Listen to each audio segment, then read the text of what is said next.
And the Pack have their eye on first. Will the Monsters of the Midway run out of miracles? Can the Steelers jumpstart their kicking game against the Browns? Would the Finns endure a nail-biting finish in Indy? Did Curtis, my favorite, Martin, score a trifecta? How many yards did a well-rested Falk rack up? Will Donovan and the Eagles devour the Vikes? Can the Bronx knock the Surge out of the lightning bolts? Will the 49ers stop the Saints from marching in? NFL Primetime next.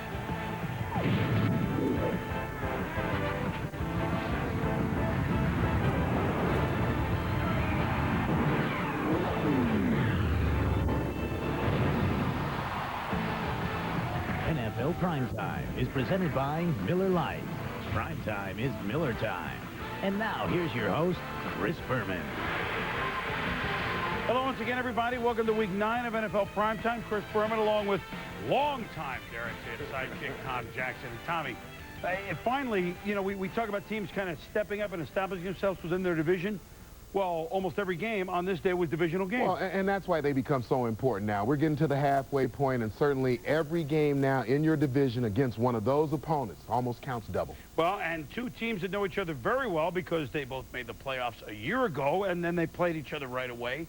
AFC East combatants, Miami and Indianapolis. Here we go from the big horseshoe. Miami won 2 of 3 last year, including the all-important postseason game. Marvin Harrison in, Edgerrin James is not. Dolphins getting pumped. Harrison, for him, at times has had a quiet year, but not today. Although, look at this. Travis Minor majors in tightrope skipping down the sideline. That's a superior run. 7-3, Miami, 56 yards in the first quarter. Uh-oh. Still 7-3 second quarter. Peyton Manning. Marvin Harrison, double team, doesn't matter, 9 yards, that's pretty. 10-7 the Colts. Later in the second, tradition, Jay Fiedler to Chris Chambers, one of the Chambers brothers, 74 yards, 14-10 Dolphins. The later second, Manning is going to be picked off by Sam Madison from Louisville. But he leaves the game, and I don't know, Tom, is he going to Louisville? No, the Dolphins hope not. A slight concussion, bruised shoulder, but made a good play. 17-10 Miami, third quarter. Manning pump fake. Harrison in the corner. Touchdown, 17 all. Yeah, we'll take another look at it here. Watch Brock Marion at the safety spot. Jameer Fletcher on the second spot. You're looking for the corner to fade on this play. He starts to do it late, doesn't get back in time. Touchdown, Manning. Colts punt from their own territory. Jeff Ogden makes the hit on Travis Minor. It's a fumble. And the Colts have it. And they're in business in Miami territory. So from the 40, right away, I love this first play action. Manning, Harrison, wide open, 40 yards. Colts have the lead, 24-17. And with the score 24-20 now in the fourth, Manning, Harrison, first down. But, Peyton bloodied on a helmet-to-helmet shot. Swollen jaw. We'll have x-rays later to see if it's broken. Let's hope not. Lorenzo Bromell with the hit. And that brought in Mark Rippon for a series. With James out, Dominique Rhodes has been a human highlight reel. But on this play, oh, no, it's a fumble, and Jason Taylor's on it. Dave wants that. Finally, the defense has made the big play. So here comes Miami. Fiedler. Time has come today for Chris Chambers. 29 yards, and the Dolphins have come from behind. Jim Morrison, no time to wallow in the mire. Later, it's 27-24. Manning, Harrison. Ooh, just out of his reach, Tom, with Surtain all over him. Yeah, and you see the move inside. Surtain bit on it, does a bit of holding to catch up with the play. As long as they don't get called, it's not illegal. 4th and 21, 32 seconds left. Manning hoping just out of the dive of Terrence Wilkins at Miami, which won 2 of 3 from the Colts last year. Miami, which has now won, oddly enough, 4 straight at Indianapolis. Miami maintains their lead in first place in the AFC East at 6-2. They win it by the count of 27-24. Almost 400 yards for Miami against the Colts. And It's odd because a lot of what we think these teams... Look, first of all, it's a fun That's game. right. Okay? That's right. Fun game, and they come from And behind against Miami the Colts. wins. And they seem to play with confidence against the Colts. But isn't it interesting that these two teams, what we think and what they think are some of their strengths, haven't really played out this year. Yeah, and I think far, more importantly, what Dave Wannstedt thinks in case of the Miami Dolphins, he wants to run the ball well with Lamar Smith. Today, he only had 53 yards. So the strength of that team is not Jay Fiedler throwing the football. It's their ability to run and then set up the deep pass with play-action pass and play solid defense. And then when you look at the Indianapolis Colts, I think they missed Edgerrin James. They didn't get the yardage, 42 yards rushing today by their lead back. And then Peyton Manning, again, 2 more picks, 3 more sacks, so not playing up to par with what we think is Peyton Manning's status. And hopefully not hurt very badly. By the way, the leading tackler for the Colts, Mike Peterson, a torn PCL, not ACL or MCL, but a PCL. And Kevin Gilbride telling us posterior. You might be able to play with that. They don't know yet. A PCL, not the Pacific Coast, but not what the Colts needed in a loss to drop them to 4-4. Meanwhile, in the AFC East, Buffalo is at New England, and no one circles I-495 around Foxborough like the Buffalo Bills. Had to try it. 1-6, could they beat Tom Brady and the Patriots?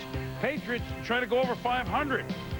And let me tell you about a man named Brady. Brady, Kevin Fogg, into the shadows, 7-0 New England first. The score is 7-3 going into the third now. Brady, remember he and David Patton a couple of weeks ago against Indy? And this is going to be incomplete, but Antoine Winfield doesn't like the call. They call it, though, Tom, interference. Yeah, they call interference at the back of the end zone. When they showed the replay, you actually got a pretty good look at Winfield actually getting him, pushing him out of the end zone. A Buffalo Bill last year, now a Patriot, and you know he loved this touchdown. Antoine Smith, 14-3 New England. In the fourth, after Terrell Buckley sacks Rob Johnson, he would leave the game with an injured right shoulder. They'll know more on Monday, but this was just after he made a great play that was nullified by a penalty. So while he's gone, this is Tom Brady back to pass, but meanwhile, the game is not over. Kendrick Office causes a fumble. Dave Foreman, 55, gets it. And here he is, Alex Van Pelt. And Van Pelt, who's been around for a while, hits Peerless Price for a touchdown, 17 yards, throws a 2-point completion. It's 14-11. Onside kick, it's a good one. Buffalo almost gets it, but New England gets the ball. And then, look at this run. Boom, boom, boom, boom. Antoine Smith, 42 of his 100 yards. You know, these were sweet yards as the Patriots go over 500 as they beat the Buffalo Bills 21-11. So New England with some running game, and they're winning again with Brady. They just seem to have that snap again. Yeah, and a little bit of balance to this New England offense now. Searching for a running back ever since Robert Edwards disappeared from this offense years ago. Maybe Antoine Smith now giving them what they need in terms of balance. And Greg Williams, first year at the Bills at the halfway mark, 1-7. 1978, when Herman Edwards played defensive back for Dick Vermeil, the two helped combine to pull off the miracle of the Meadowlands. Edwards against Vermeil today, and Edwards said, Curtis, my favorite, Martin, the leading rusher, and Priest Holmes is the second leading rusher in the NFL. So, was it going to be a ground war? I like the way Herman's done everything here in his first year. Every time his team doesn't play classy football, he speaks out, and he's not afraid to gamble on 4th and 2. Tom Tupa-Low-Honey with the completion to James Dirt. And so the drive keeps going, although the Jets don't score on the drive despite the 4th down gamble.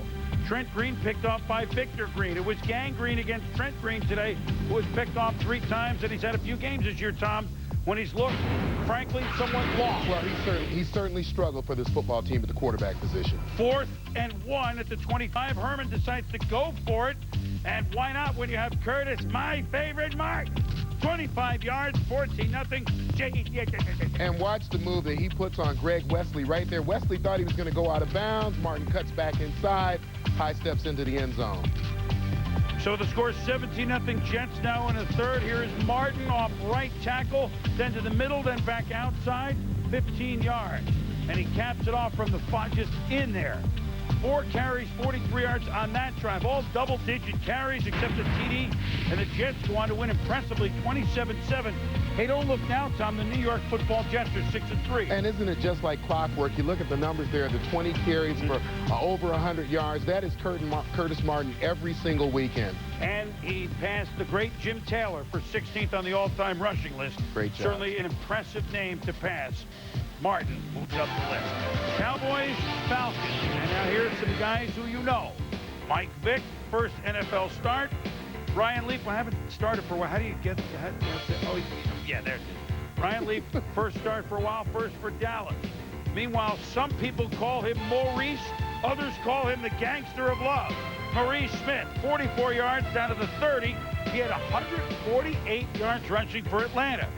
Vick, play action to Algie Crumpler, and Algie looks like plankton. He's in the end zone.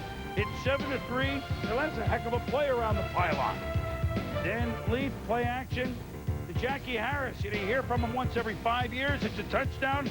13-7 Dallas. And then Darian Gordon got in the action here, and he can do this on punt returns, Tom. Well, he's a former Bronco. He's done a great job of this with whoever he's been with, including the Raiders as well. Chargers. You see him with the Chargers as well. Cut up the middle of the field, go north-south, make a couple of cuts, get what you can out of the punt return. And right there, he's going to be brought down right about the 15-yard line. Watch this play. This is not Vick in at quarterback. It is Doug Johnson. This is a pretty impressive throw. Rolling and firing nice to Brian Kozlowski. 17-13 Atlanta. With 5.5 to go in the third. Now, 16 seconds to go, down by 7. Leaf trying to make something happen. Keith Brooking makes the pick. And the Falcons hold on to beat Dallas 20-13 for Atlanta. They're even at 4-4. Say what you will, despite 4 of 12 for 32 for Vick. 14 of 22 for 114 for Ryan Leaf. Neither exactly lighting it up. Yeah, but I think Dan Reeves making a lot of the right moves. He saved this young quarterback, Mike Vick, until now. He gets his first start. Maybe he'll improve as the season goes on. When we return, Jacksonville was 2-0, but Tom Coughlin's team trying to snap a 5-game losing streak. Dick LeBeau and the Bengals looking perhaps to go 5-3 if they can win it. John Kitten had a 300-yard day. Here's the world-famous Kitten, a T.J. Hashmanzada connection. Hashmanzada.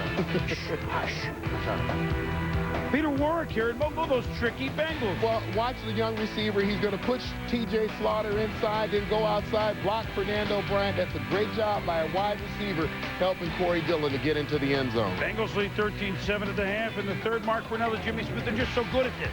They're just so good at it. 14-13 Jaguars. Next drive, Brunell looking for Smith again. Who wouldn't?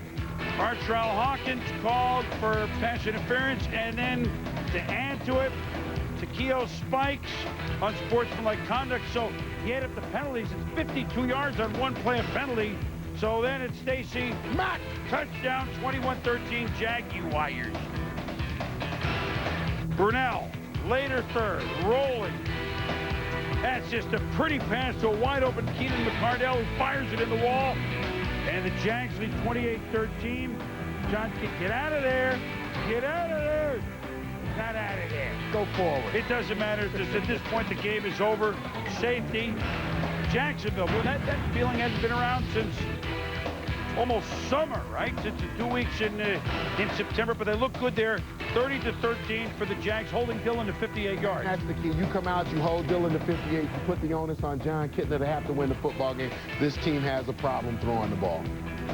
On we go to Pittsburgh and Cleveland, a great rivalry renewed. Both are contenders. Pittsburgh in first place. Both teams lost heartbreakers last week. Chris Brown was, of course, went only 1 for 5 last week in field goals, and the dog pound let him hear it early. But then there's Jerome. Hey, wait a minute. Look at former Steeler Orpheus Roy, the equivalent of a 2-run homer for Jim Thome, 2-0 Cleveland. Tim Couch.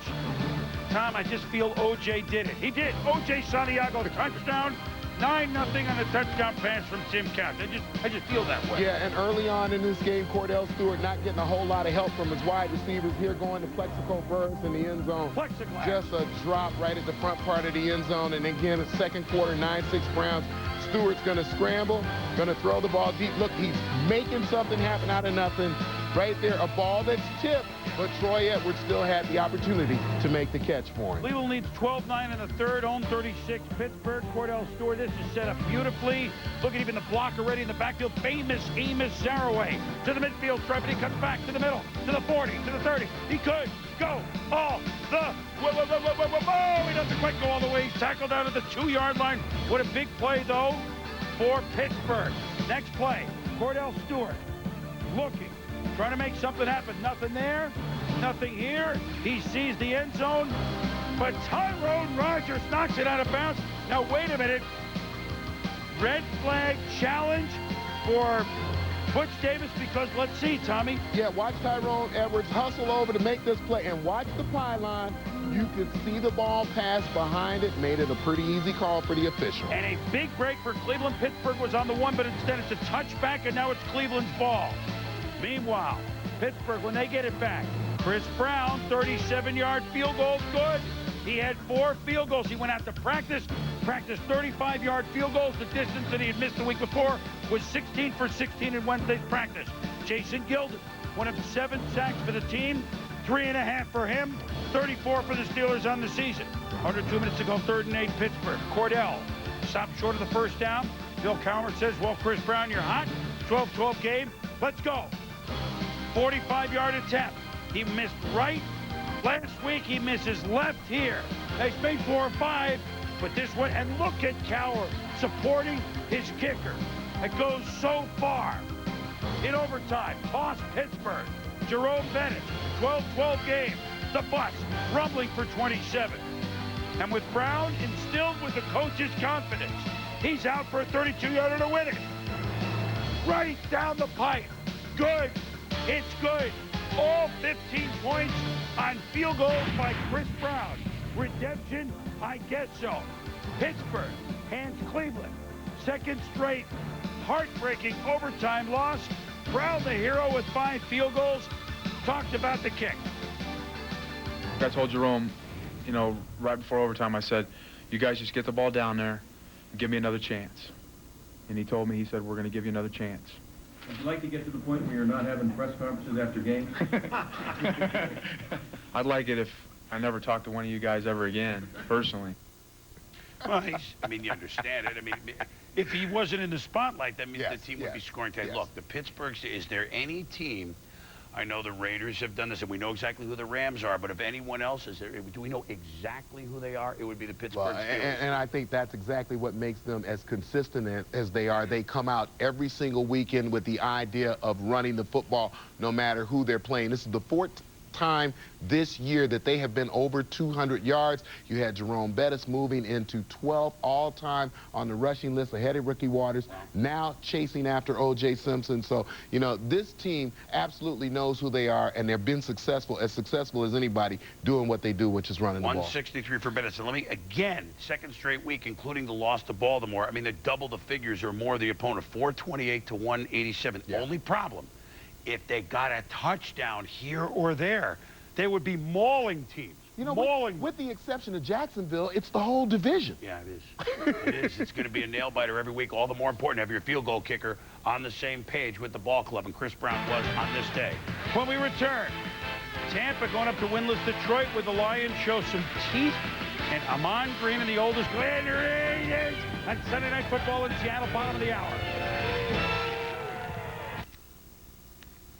The Detroit Lions trying to get off the schneid that's seen them go to 0-7 in the Millen Morningweg era. They're hosting Tampa.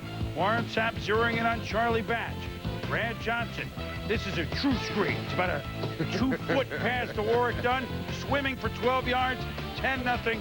Tampa Bay. 2 minutes left. 2nd quarter. Yeah, pretty complex setup, though. You watch Warwick Dunn. Robert Forshea is going to come. He's going to chip him just a little bit inside, then immediately gets outside. Good delivery of the ball, and then look at the downfield blocking. 1, 2, 3, 4 blocks, and Warwick Dunn into the end zone. So 10-0 at the half. Now the Lions just looking for something. Batch to Corey Schlesinger, and see down. Even there, it doesn't look like a fumble, but Tampa Bay smartly. Rondé Barber picks it up. He doesn't sprint, but he's in the end zone. Then we'll talk about it. So first, they rule on the field touchdown but it's challenged by Morning Wagon. As you freeze it, you can see why they won the challenge. Well, boom, not only is his knee going to be down, but as you watch it, his whole body's going to be down on the ground before the ball pops out. But the ref didn't have a good view of it. He was standing actually behind the play. Next play, 17 reps real slow on a lot. 17 reps real slow on a lot of these reviews in this game, by the way. This is puzzling.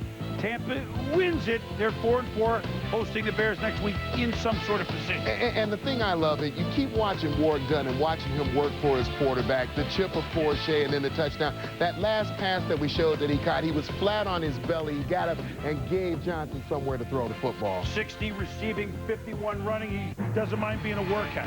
And now atop the NFC North, the great Gale Sayers at Soldier Field to watch the great Brett Favre and the Packers to see if the Bears could stay in first by one game. The 162nd meeting, the longest rivalry in the NFL. Favre, now Mike Brown did it in overtime the last 2 weeks at Soldier Field. Let's get started early, shall we? Interception, but this was about the only foolish pass that Brett would throw. But this did set up Paul Ettinger, 47-yard attempt. You tell me what happened. Doink! It's good. 6-0. Dub Bears with a score of 6-3. Favre. Watch this. Zing! Oh, man, are you kidding me? To Billy Schrader. Touchdown. The Pack lead 10-9 at the half. What a laser. And we know that Brett Favre can make all the throws, and one of the great things about Brett Favre is that he has such a short memory. You saw the interception to Mike Brown earlier on, but watch him here. He rolls, he throws back to the middle of the field to William Henderson, something you're not supposed to do, but Brett again has that short memory. Then again, rolling to his left, and look at the zip on that football to Antonio Freeman. 9-yard touchdown, 17-9. Pack. Now early moments, fourth, Favre forced out. Touch to Freeman. Setting up a long-well field goal, 20-12, the Packers. With over 4 minutes to go, another Bear miracle. It had to happen. The fans said it had to happen. Jim Miller playing the whole way. No Shane Matthews band. First play of the drive, Miller to Marty Booker, was a workhorse all day. Makes a 25-yard play up to his own 45. A 3rd and 5, Miller to Des White, first down. Under 2 minutes to go, 3rd and 7. Miller from the Pack 41 to Fred Baxter. And Bo Jew is called for pass interference. I didn't think that was pass interference, Tom. Jew? With 1:17 left, 4th and 3. Miller, Booker, and it's a first down. Here comes another miracle. You can smell it. Then Miller on 4th and 4. Wait a minute. I mean, James Allen, who caught a Hail Mary, couldn't catch this swing pass to keep the drive alive? Yeah, and certainly this ball is thrown a little bit behind him, but boy, if your team is going to win, you got to figure out a way to make plays. Get your hips around, get your arms in front, make that play. Hey, look, 3 straight miracles at Soldier Field, impossible, as Ted Washington and Brett Favre talk, and the Green Bay Packers have now knotted the Bears first place in the NFC North Division. Each team is at 6-2 at the halfway mark. Brett Favre, he had that laser working, and you know what? Even he was pleasantly surprised. I maybe underestimated my arm. I just happened to look up, and saw him, and I said, I hope the old arm's got a little bit left in it. And that was a rocket, but that wasn't my best one. The one I threw to Billy on the crossing route in front of our bench. I think the crowd thought it was going to be picked by Walt Harrison, because it was similar to the one last week against Tampa. And I learned my lesson. This one, I wasn't no lollipop. I just drilled it. I don't even know if Billy saw it. It's nice to know I still got a little bit left in it. I think he's got more than a little bit left. I talked to him, Tommy, after the Baltimore game, and he said, I made 3 or 4 throws I wasn't sure I could still make it. Can we make this clear, Brett? You can still make those throws. Yeah, Brett was talking about his arm there, and what we sense is that he still has great strength in his arm. He's able to be accurate. He's able to make some throws that no one else in this league can make, and I thought that was the key, along with the balance that Ahman Green brings to this offense, and what an effort by the Packer defense. I think they're becoming a better unit week in and week out. And talking to the Packers this week, this is what they wanted. They now got this game out of the way. They know that Chicago now has another 6 division games to play while they have only 3 left. So all of a sudden, they really feel like they're in the driver's seat. Took to week 9 before any NFC Central team won a game on the road. Tampa won it, but certainly Green Bay did. And they held the Chicago running attack, Thomas, et cetera, to 43 yards. It's a great job. They bring defense. This just in, they have a quarterback. This also just in, the Rams have a good offense. How'd they do after their bye? 2 teams who were fun to watch, Steve Mariucci, San Francisco 49ers. Of course, he and Terrell Owens have had a war of words in the midst of one of the nicest stories all year, the 5-2 Niners against Jim Haslett's New Orleans Saints. Jeff Garcia to Owens at the touchdown. First quarter, 7-3 the Niners. Owens just makes so many things happen on the field. Garcia rolls out. Look at Jeff by time to Owens, beats double coverage. Touchdown, 14-3. And see, Terrell can do this. Gives the ball to a young man in the end zone. Still 14-3 second, Aaron Brooks. Ran for 100 at Candlestick last year against the Niners. Oh, the Joe Little Bighorn touchdown, 2-point conversion good. 14-11. Horn quieting the crowd. Garcia dumped to Kevin Barlow.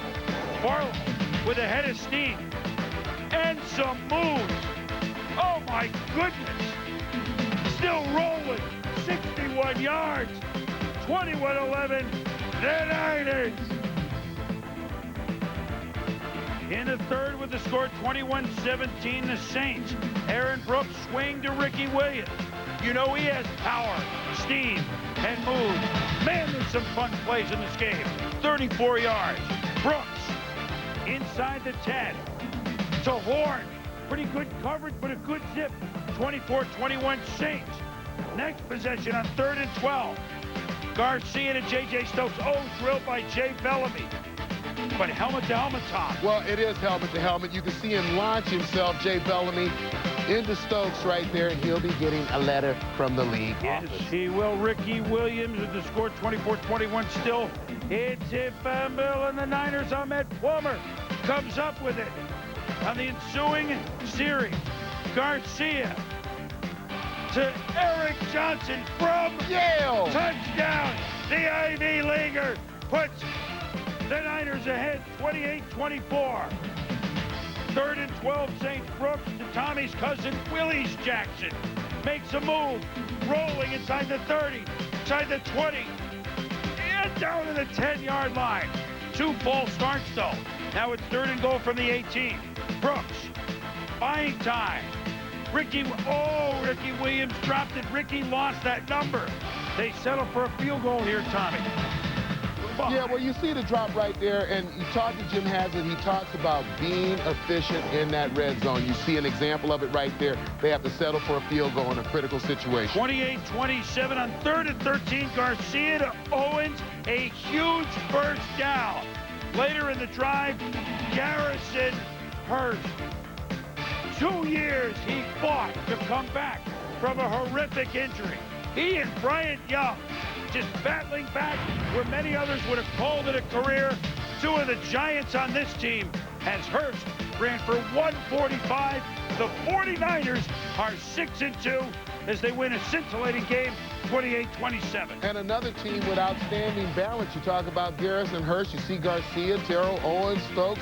These guys have the ability to have that balance you need, maybe to get, to the playoffs.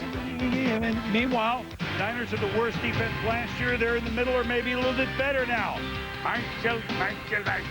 Marshall Faulk was off a couple weeks with injury, but boy, is he back. Rams off a bye, 71 yards, goodbye. St. Louis at home against Carolina. Georgia, they go into the game having won only opening week. The Rams have lost only once. What could happen? James Hodgins right there on the spot shadow, going to kick out Michael Rucker, and look at Marshall Faulk take off down the sideline. And then watch this, Tommy. Goes around the right side, the nifty juke. Right there, then right there, then right there. Then a spin, Oh, man, 57 yards. It's like a Ferrari coming out of the garage. He runs under control, but he has great instincts for where to go with his feet. There, the reverse spin back inside, a move he made on 4 Carolina Panthers. 143 yards in the first quarter. Kurt Warner, Isaac Bruce, 26 yards, touchdown, 21-0. He was open. And watch Doug Evans. He's on him in the slot. Bruce goes inside, jukes, and you need a quick turn right there. Get your body around. Right there, Doug looked a little bit stiff and a little bit slow. And then Marshall. He can power it, too. That's 8 yards. Falk to the goal line. Boom. Torrey Holt helps him in the end zone, and then here's the greatest leap on earth. Holt over Falk. He had 183, 2 touchdowns as the Rams lead 28-0. Aeneas Williams. There's like 2 years ago when the defense was scoring. 48-14, the St. Louis Rams. And they're 7-1 and rolling. Carolina, man, their last win was in the summer. Yeah, and what doesn't show up in those numbers is Trung Candidate also put up 145 yards in the second half, so they were getting offense from anybody that was in the game for the Rams. As we go inside the numbers, Marshall Faulk, people say he's a one-man wrecking crew. Of course, he was right out of the gates today. In the first half alone, he's involved with 19 plays, gaining almost 200 yards for the entire game. The Panthers, who started Matt Lytle, his first NFL start at QB, had 146 yards, 45 plays. St. Louis has a chance to go somewhere. Carolina, probably not. Inside the Numbers is brought to you by Visa, the preferred card of the NFL. Visa, it's everywhere you want to be. When we return, the Giants in the desert, with Arizona smelling upset, and the Eagles due for a big game at home with the Vikings comply. 1 week later from Game 7, it's New York and Arizona again, and wouldn't you know, famous Arizona Cardinal Bob Brenly. Hey, congratulations from all of us to the D-backs. Of course, that game was over after primetime last week. There's the World Series trophy, but no trophy for the Cardinals. Michael Strahan, he's a one-man wrecking crew. Kenny Holmes rumbling, bumbling laterally to Michael Barrow. And the Giants defense, again, stepping up tall. Yeah, this all starts because of the excellence of Michael Strahan here getting around Anthony Clements, forcing the ball out. That ties a career high for him, 15 sacks on the season, and he has 7 straight games with a sack. Suing possession, Kerry Collins to well-dressed Amani Toomer, 12 yards, first down. Collins, play fake. I kill your in the shadows, in the end zone. Touchdown, 14-0 New York. 5 minutes left, second. You've heard of a pooch kick. This is Owen Pochman, who was only punting, because the regular punter hurt. And so he's the kickoff guy. His first punt since high school. Giants trying to get by for the week. So Arizona gets a break. Can Plummer do something with it? Jake to David Boston. It's a big target. 14-7. Ron Dane. No thunder here. Stuffed on 3rd and goal in a 14-10 game. 4th and goal. Collins. Arizona holds. Dave McGinnis says, hey, maybe it's time for our miracle. Arizona down 17-10. Jake Plummer, 18 seconds. But, I mean, you're trying to make something happen the length of the field. Will Allen, the rookie, intercepts in front of Boston. His first career pick. Congratulations. Giants win at the desert. They're only 9-7 there in 16 years. So the Giants win it. They win it. Well, no thunder today, but some lightning. 117 yards from Tiki Barber, and I thought that was the key. They have to figure out a way to make Kerry Collins comfortable for play action. Not scintillating by the Giants, but they get it done in a place where they have stumbled. Meanwhile, the Philadelphia and Adam Talaferro, the Penn State player, paralyzed. Everybody saw it. Honorary captain. What a great scene at the vet. Donovan McNabb against Dante Culpepper, but it was the Deuce Staley show. Philadelphia, 1-3 at home going in. You had a feeling they're ready to step up big time at home. Donovan McNabb Does he have time? Does he look smooth to James Thrash? 7-0 Philly. Yeah, great job by the offensive line, which we have seen that most of the year for the Philadelphia Eagles. But we haven't seen this. Deuce Staley running like this, Tom. 17 yards. Same drive, but now second quarter. McNabb, boy, when you have a running attack, you can play action, and then you can run it yourself, tucks it in, makes the play, and gets down. 14-0 Philly. Yeah, we're going to take a look here at Ed McDaniel, the linebacker for the Minnesota Vikings right there. Watch him bite on the play fake right there. He comes back out, tries to get to his coverage. And here comes Donovan McNabb. And he's already in the end zone. Then it's Hugh Douglas in the defense. It's a sack of Culpepper, a fumble. Bobby Taylor recovers. The Eagles in great field position. 2 plays later, 17-yard line. McNabb to James Thrash. They wanted more speed on the wideout. Thrash, one of the guys they get this year, and it's touchdown 24-3. Then Ace Deuce. Tell you what, he's a wild card for this team. Look at him make the move on the fake blubber and into the end zone. Orlando Thomas looking like Tony Orlando. 44-yard touchdown by Staley. The Eagles win 48-17. Deuce Staley running for 146 yards. Meanwhile, the Philly defense chipping in with 6 sacks. Philly making it. We haven't seen an offensive output like this yet from them. We haven't seen an effort like this at home from them. I think right now you see a different Philadelphia team for the second half of the season, much more suited to contend big time. Well, a defense that comes to play, we know that every single week. I think the problem has been the receivers getting open. Certainly the offensive line has given Donovan McNabb time, and I think the cure is Deuce Staley, his ability to run the ball, force the safeties up, give the quarterback an extra sense of balance, and give those receivers time to open up. Staley 146 and Corral General Buckhalter. You're an idiot. With 66 yards rushing, so they run for tons. We come back 7 their last 32 years, but let's try a new stadium. But here's TD. Would TD look like MVP? Terrell Davis, handoff 6 yards. Denver leading 6-0, swing pass Brian Greasy. Terrell Davis, nice move. 119 total yards on 33 carries and 5 catches. Greasy to Desmond Clark. That's very pretty. 13-0 Denver. 3rd and 15. Doug Flutie trying to make something happen last minute of the half, but it's picked off by John Dads Mobley. Returns it all the way to the 3, and the Broncos make him pay. Greasy. Dwayne Carswell at 20-0 at the half, Tom. Yeah, and the Broncos, this is the way the Broncos looked early on in the season. Brian Greasy throwing well, and the combination of some running from Terrell Davis. Curtis Conway somehow got wide open. 72-yard pass from Flutie. Would San Diego make it a game? 26-10. Play act. Whoa! Brian Greasy loses it.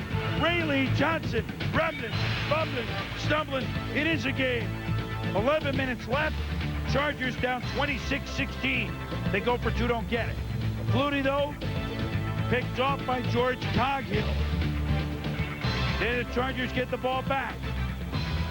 Picked off by Delta O'Neal.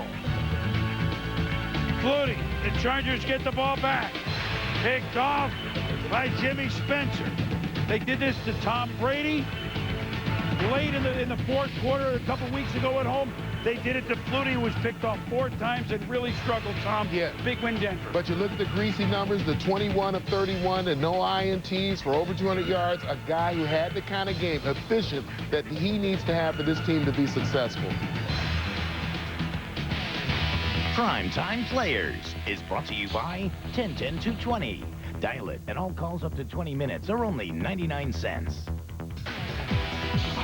Boomer, my game ball goes to all the running backs for the Rams. Marshall Faulk's run candidate. They're all candidates. You look at, they're all candidates. 31 carries, 328 yards, and 3 touchdowns. Yeah, I was impressed with Philly's offense, but every week they bring the defense. Hugh Douglas gets my game ball, but really he had a lot of the sacks. The team at 6 as a whole. Marshall Faulk, when you run like that and you open up everyone's eyes, he wins our vote for Sunday's primetime player on ESPN.com. Monday Night Countdown.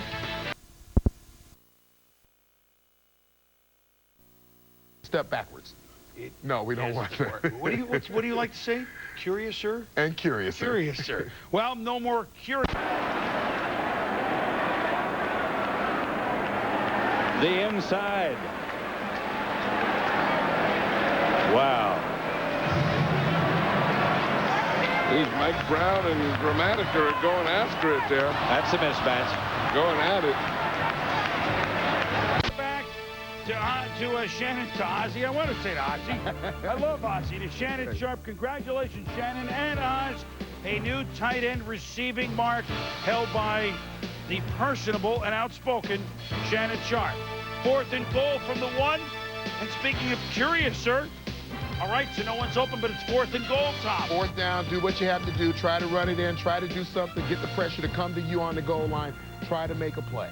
Then Elvis, thank you. Thank you very much. Anthony Henry, who had 3 interceptions in an earlier game this year, makes the pick there. Then Cleveland's aptly named running back Ben Gay, warming up, rubbing his legs into the end zone. 7 yards, 10-0. Cleveland. Then, thank you. Thank you very much. Devin Bush picks off Elvis. Could go all the way. 43 yards, 17-0. Cleveland. Gerback to Brandon Stokely. A circus. Can't see the Ravens could do this too. 21-yard touchdown, 17-7. 6 minutes left before the half. 20-7. Gerback. Elvis, thank you. Thank you very much. Henry picks it off. His 3rd of the game. Butch Davis is, wait a minute, Elvis crying in the chapel? It was a hit, wasn't it? 3rd and 8, Tim Couch, picked off by Rod Woodson. There are great careers, and there are great careers like the one by Woodson, the 8th NFL player ever to get 60 interceptions in his career. Then Elvis, the number 1 draft pick, Todd Uriah Heath, 24 yards, his first career TD, 20-14. Under 4 minutes to go in the 3rd. Thank you. Thank you very much. Courtney Brown strips Elvis of the ball. Browns recover. But the next play, watch this. Tim Couch in business. Doink. Intercepted by Mike McCrary after Adelius Thomas knocks it away. Leads to a field goal, 20-17. Couch's pass. There goes Ray. Almost had it, Tom. And without the catch, look at everything he does well. The great read on the screen, the great break on the football. No one more disappointed than Ray Lewis. Then, after the gift, 4th quarter, under 8 minutes to go, Quincy Morgan completes the pass from Couch, 11 yards. Couch on a key 4th and 1. The end around, it's Dennis Northcutt. Northward, 12 yards for 1st down. Then, Ben Gay really warming up. 21 yards down to the 2. You got to give it to Ben Gay. He works all 4 quarters, but all of a sudden upended by Jamie Sharper. Ben Gay needs Absorbine Jr. So we give it to Jamel White. Touchdown. 27-17 Cleveland. Butch Davis thrilled. Brian Biller changing the phone number as the Cleveland Browns have beaten the Ravens twice this year. The team that moved out from Cleveland, another party on the flats. 27-17, the Browns have done it. Sal Palantonio at the game with Tim Couch. Okay, Boomer, thanks. Tim, what does it mean for this franchise, a young team like this, to come back and win this ball game here in Baltimore? It means a lot to this team. They were talking all week that, they didn't expect us to be this good of a team when we beat them earlier in the season, and to come here and do it again, it's just a huge step for our football team. There were many big plays in this game, but none bigger.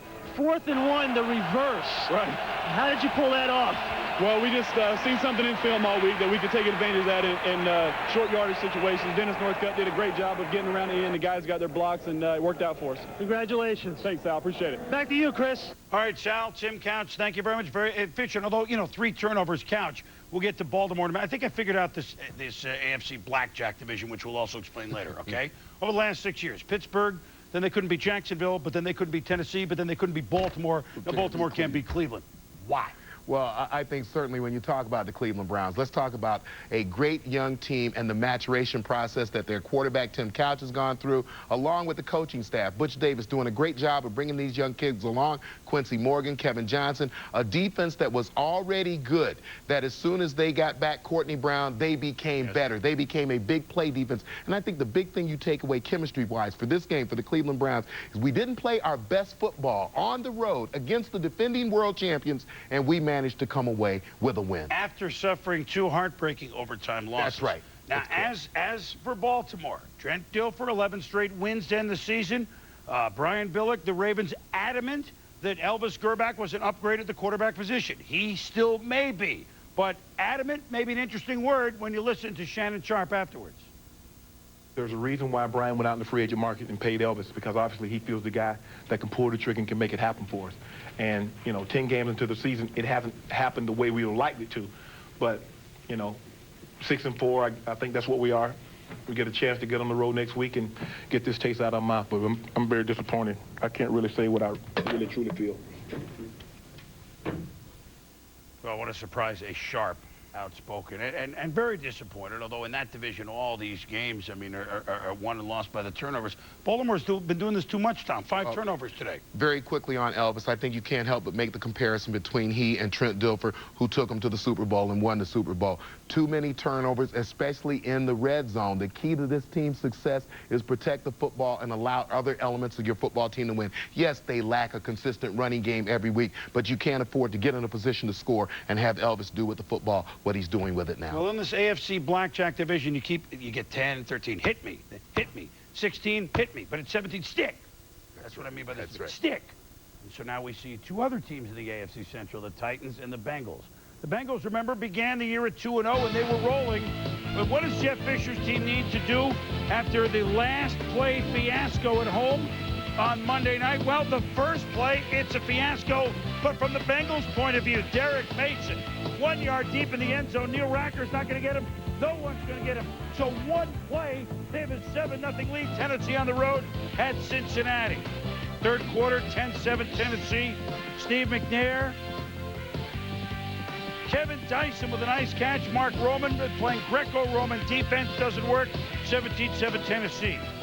Now, Eddie George is rarely fumbles, but Artrell Hawkins with the hit, and Tony Williams recovers. Outstanding power back that runs in between the tackles. Balls always being touched, but more fumbling from Eddie George than we have seen from him in his career. But there we see another sack from Javon Kersey. He's got 9 on the year. John Kitten at 3rd and 13, picked off by Keith Bullock.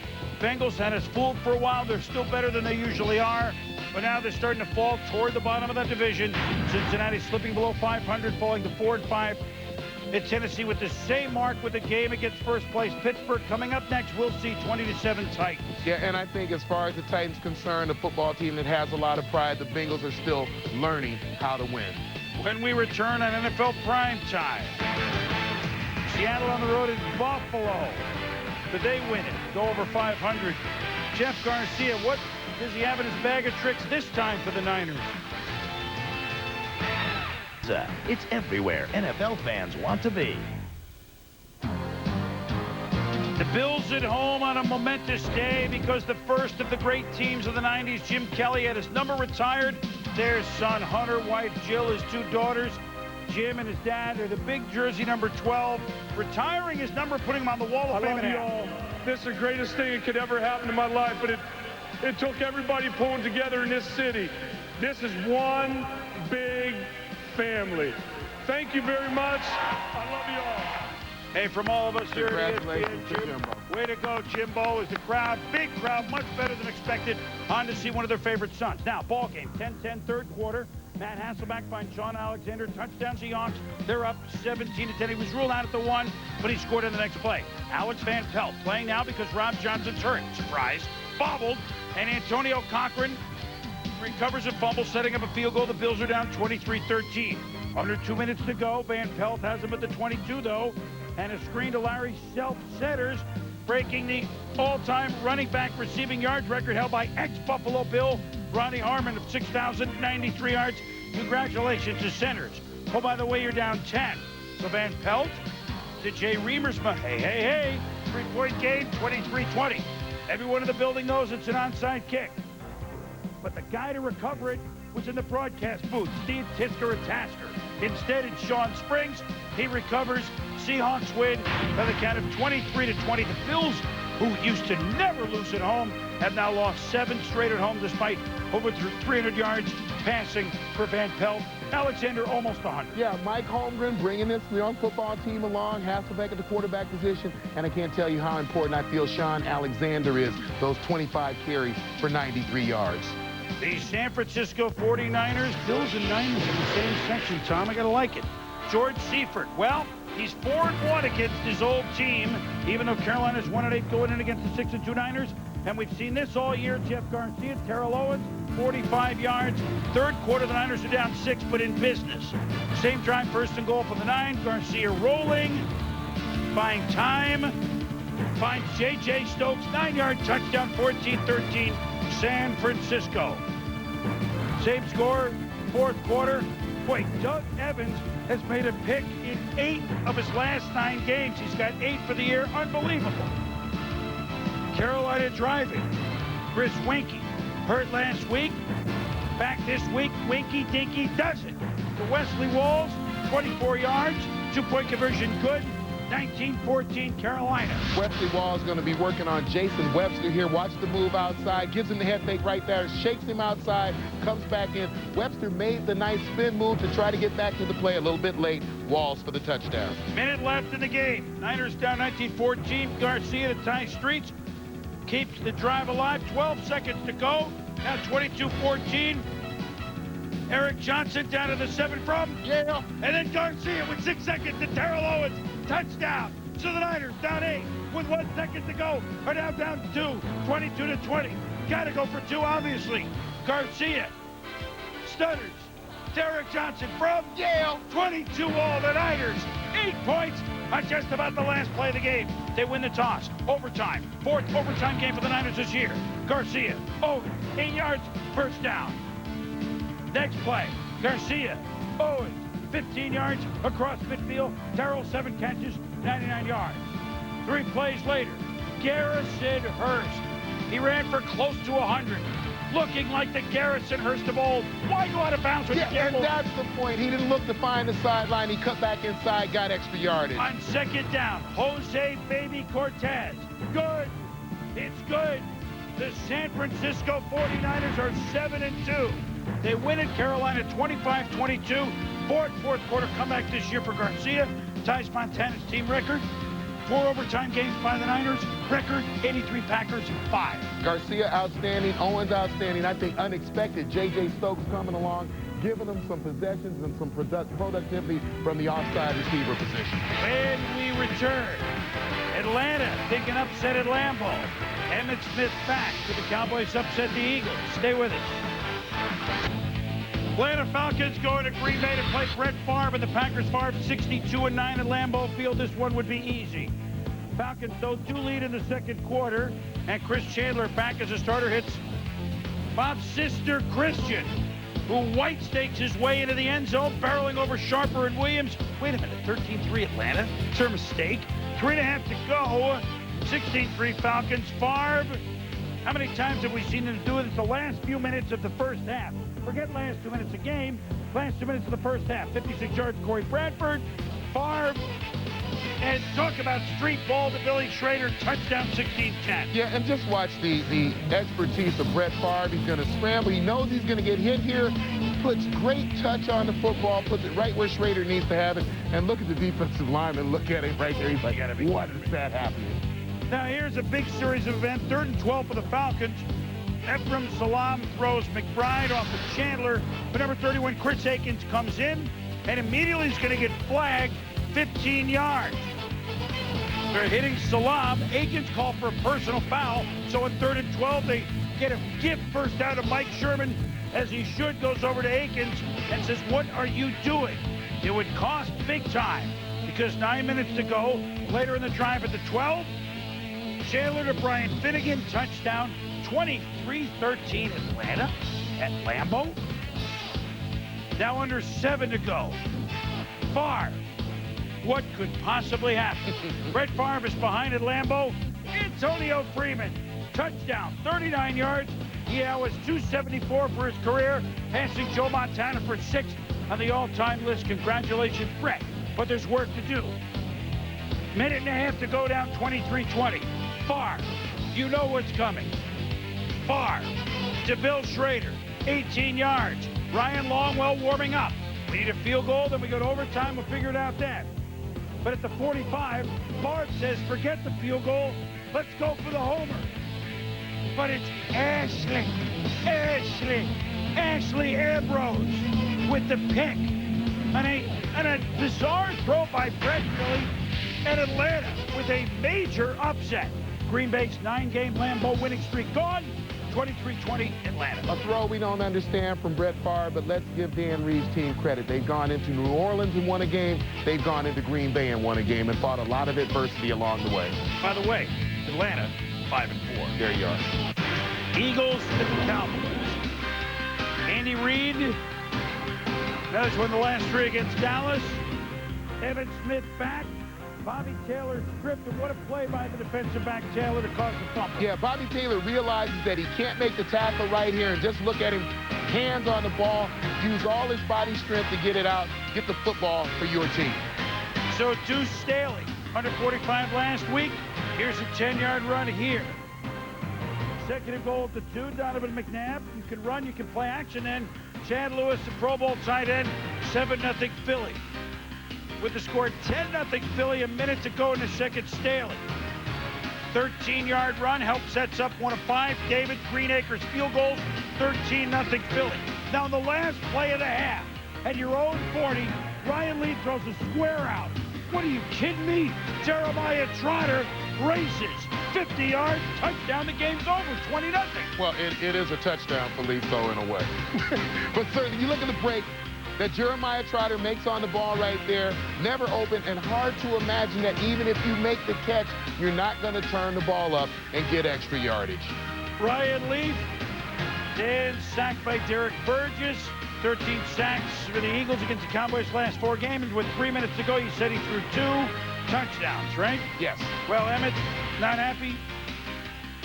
And it would be less happy when, oh boy, William Hampton. He could go all the way to the Hamptons. 33 yards. Here comes Philly. Here they come. 36-3. The Eagles sliced and diced the Cowboys. Deuce Staley with 102 yards. Philly now with a lot of yards on offense, but they bring that defense every week, Tom. Well, bring the defense every week, Jim Johnson and the blitzing, but I think that Deuce Staley giving this team some balance with his running now. A couple of games over 100 yards, and Chad Lewis, the Pro Bowl tight end, getting back into the active play for his quarterback, Donovan McNabb. Offensive numbers don't look great. For the first place standing at a 6-3 sure. Colts at 4-4. Saints, 2 playoff teams from last year. Both need to make a move. Peyton Manning, jaw broken, new face mask. Archie Manning, his dad's banner hanging next to Pete Maravich. In the Superdome, I'll tell you what, both could wheel and deal, could they not? Peyton Manning, play action to Marcus Pollard. 86 yards on the first play of the game. 7-0 Colts. They would lead early, 14-0. Now it's a 14-10 game, second quarter. Idris Bashir's going to try and stop Ricky Williams. I don't think so. 16-yard run. Same drive. Aaron Brooks, play action. Boy, this is pretty. Evades 1, evades 2, gets a block, and lopes in. Wow. 7 yards, 17-14 Saints. 14 seconds left in the half. Watch closely. Manning to Marvin Harrison. First, he tries to call timeout. Problem, Colts don't have any. Tick, tick, tick, tick, tick. 4, 3, tick. Peyton fakes. Jim Moore watching fakes the spike. Wait a minute. I didn't spike it.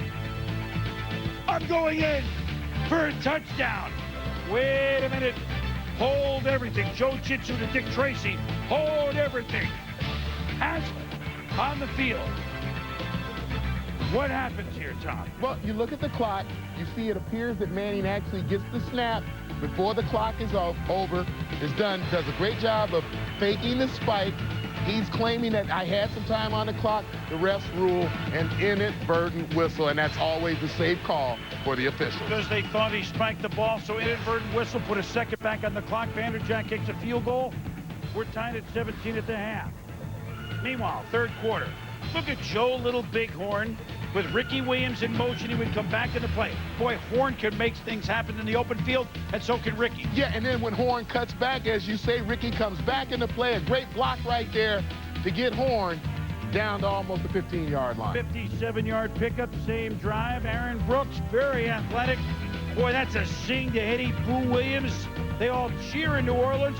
Saints lead 24-17. Score 27-20. Ricky Williams, 4.5 to go. Boom, 14 yards. And the Saints march to a 34-20 win over the Colts. The Saints at home had not done very well at all. As a matter of fact, going in, they had been just they were 1-2, but in this game, the Colts still a quandary. What's happened to them? Well, I think two things strike me about this game. Certainly the Colts are struggling. I think they will without Edgerrin James. When you look at the New Orleans Saints, though, a resilient team, just like Jim Haslett and Aaron Brooks, maturing into the outstanding quarterback they want. Meanwhile, we go to the AFC East with the New York Football Jets. That beat the Dolphins 7 straight. And look, Fireman Ed for the Thanksgiving holiday is in Miami. Why not get a tan? Jay Fiedler, Dolphins didn't want to talk about that 7-game losing streak. Well, we're going to beat him. So Lamar Smith, 5 yards. He's only averaging 2.9 a carry. But they're committed to run it anyway. Why not? Smith, 6 yards. Later in the drive, Smith, 7 yards. Setting up 2nd and 3 at the Jets 39. So Jay Fiedler going to mix it up a little bit and going to swing it to James McKnight. But he hits it in the helmet and into the hands of Aaron Glenn. He makes a move on Fiedler and he could go all the way. 60-yard gift. Jets lead 7-0. Yeah, and watch James McKnight's helmet. This ball